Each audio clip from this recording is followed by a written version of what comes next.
How Science Works is a part of the GCSE science curriculum. To support this initiative, Teachers TV is showing 3 programmes showcasing the work of 3 very different scientists.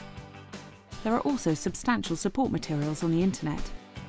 These web resources have been developed by Sheffield Hallam and York universities. At King Edward School in Sheffield, teachers tried out 2 programmes and their related activities with their Year 10 students. In this lesson, teacher Will Davey and his colleague Simon Cook used the Engineering Gold programme as a warm-up to the students carrying out an experiment of their own. The programme shows Professor Peter Starring's research into developing a self-lubricating ski. Professor Starring's film gives us a really great context for looking at data, and the activity where students test out their own lubricants is very useful because it gives them first-hand experience of how difficult it actually is to get reliable data. The nature of this morning's investigation is going to be to try and investigate the ways in which we can make skis go faster. We're going to begin by showing you a DVD of a scientist. He's a very local scientist, I'm proud to say. In fact, his work takes place just down at Sheffield University. There's a lot of information, and all of it is absolutely relevant to what you're going to be doing after. As you can see, it's now starting to move just a little bit more. But this isn't just an opportunity to sit back and relax. Just going to pause that briefly and explain what the results are showing. When the teacher showed students the film, he paused it at several points. One of those points was when the graphs came up. And that's really crucial because they show some very significant results. What I think we ought to do next is, could you come just bring your stools out so you can see the front bench?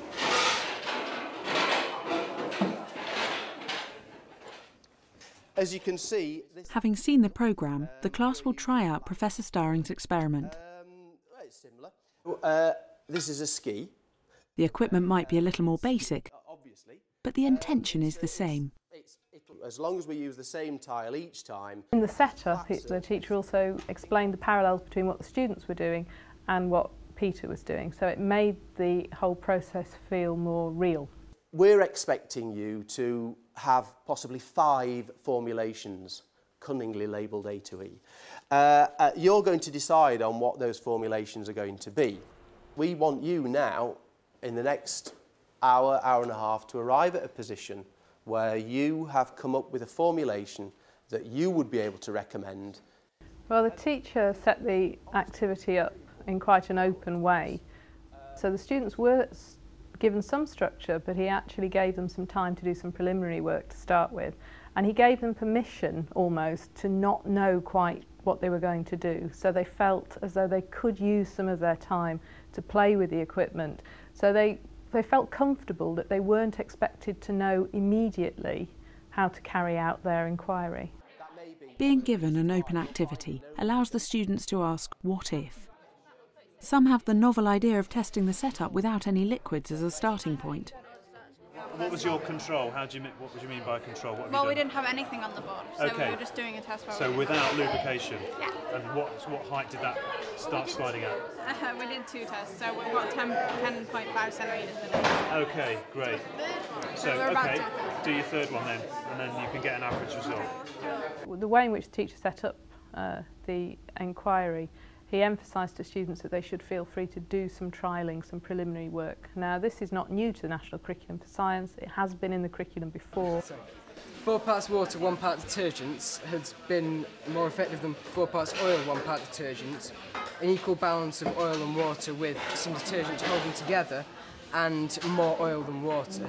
So it looks as though water is more effective than oil for lubrication. I was expecting the oil because you generally associate oil with slipperiness, and we use oil in cars to keep things fluid and lubricated. They're thinking about the experiment critically as they're doing it because it is their experiment, and they feel as though they have the right to change it, if you like, as opposed to being given an experimental method. At the beginning, it was a bit low at the start, so we got 15.5, so we questioned that. Yeah. So then we started to put the lubricant on, and it got higher to like 31.3. So we did no substance again, and it went to 22 centimetres. So we're wondering, so we did a double attempt then. But we think that was because there was already substance that we couldn't wash off on the book.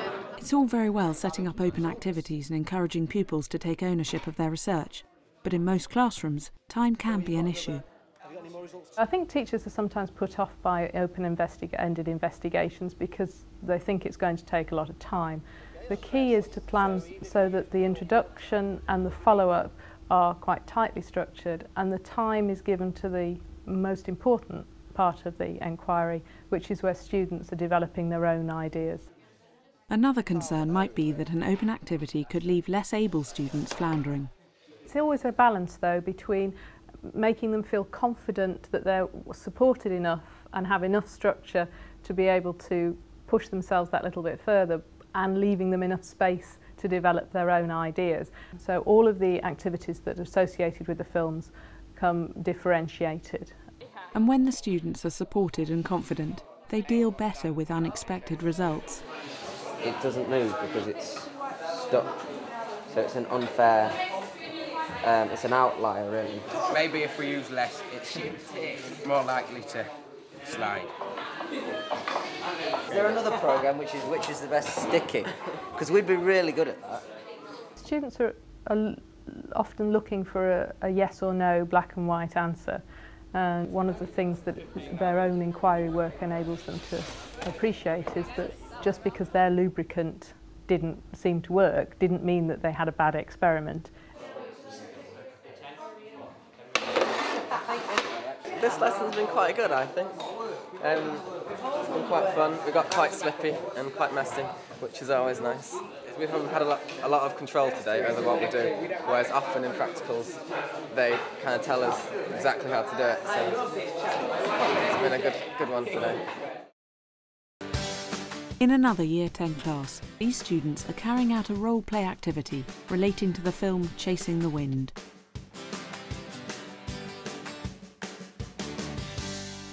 Before we start, we'll have a video clip from the DVD. That's going to be looking at a woman called Maggie. She is working on satellite technology, and what she's focusing on is how the wind direction and speed and so on at different levels of the atmosphere is changing over time. The temperature does seem to be going up. Temperature is something that has been monitored over a number of years, probably over at least 100 years, probably longer than that. And so that is a sort of a clear indicator that something's happening. For role play to be effective in the classroom, we need to go through the 5 phases of preparation, briefing, action, debriefing and follow-up. We must go through all of those phases, and we must ensure that each phase is addressed effectively. For the first part of their briefing, students use the internet to help write their presentations. But they're going to be grilled by other students, so they need to be convincing in their role. Teacher Matt Galvin runs through some of the pitfalls that they may face. Teams 3 and 4 are going to be arguing against you, and they're going to try and catch you out with difficult questions. What sort of questions do you think they might ask you? Imagine that they're going to try and argue that it's the natural sequence of the Earth that is causing climate change rather than like mankind's effect.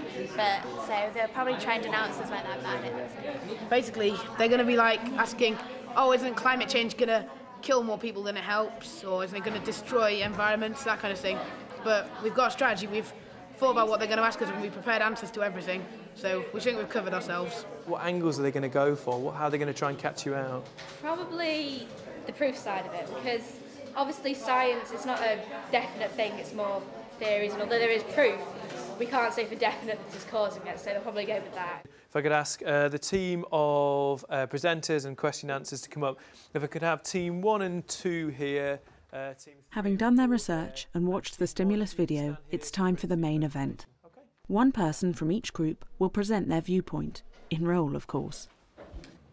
We're Human Footprint, and we believe it is humans that have had a climate-changing effect on our environment. We're going to show you why. Belief in global warming is nowadays almost universal. However, there is another belief that it is a bad thing, and this is wrong. And it's not just those who are presenting who have to be on their toes. The other thing the students have to do is that those who are not going to present have to be prepared to be a member of the audience, an active member of the audience who will ask questions. Fantastic, well done.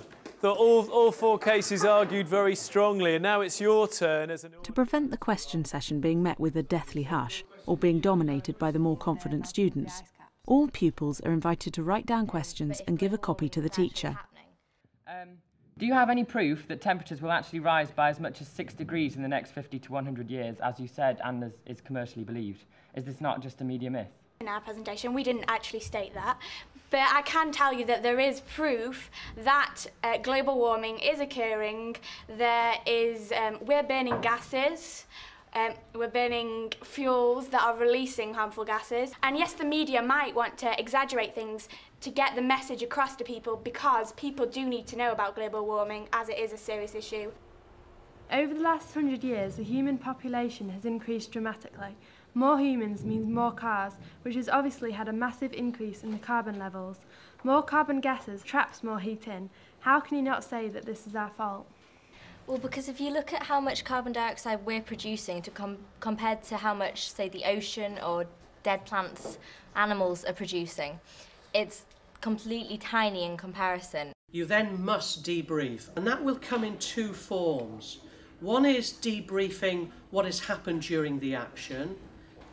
The second is giving the youngsters an opportunity to come out of role and to think about the issues personally. I think that over the past 100 years that natural disasters have been on the increase, and we should do everything to try and stop it, to reduce carbon dioxide emissions. The media are portraying it in a light that's not true.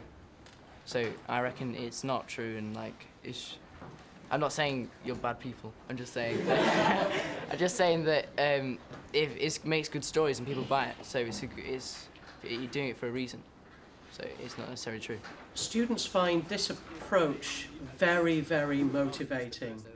They really do enjoy and find it so stimulating, mainly because of the ownership. They're developing their presentations, they're engaged in the debate, and they really do respond very positively. How many of you think climate change is man-made? So that's about half or so, maybe just over half. That's interesting. How many of you think we should be reducing our carbon emissions? Wow. So that's everyone bar Jonathan, I think. I thought it was fantastic. I thought the kids really raised their game for the debate. They came up with some great answers, and they all seemed to walk out with a big smile on their face. So, yeah, I enjoyed it greatly. I was really proud of them, and I think they seemed to enjoy it as well.